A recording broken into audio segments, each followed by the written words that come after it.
Hey, it's Annie with your latest tech update. It feels like the whole world is talking about AI. That's artificial intelligence, but you already knew that, right?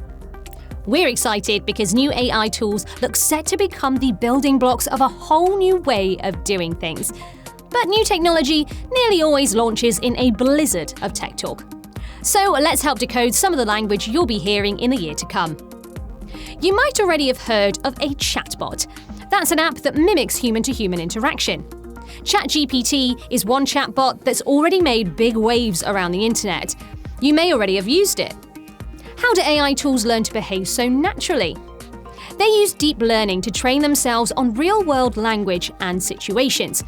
That creates machine intelligence, the umbrella term for the way computer systems learn, develop, and adapt without being told what to do by a human. Right now, that produces weak AI. That's AI that doesn't truly think and focuses on a limited number of things, maybe writing code or presenting videos. Strong AI will one day go much further. These are early days for AI, but it's already creating some pretty incredible opportunities for business. Just get in touch if you'd like to learn more. That's your tech update. More next week.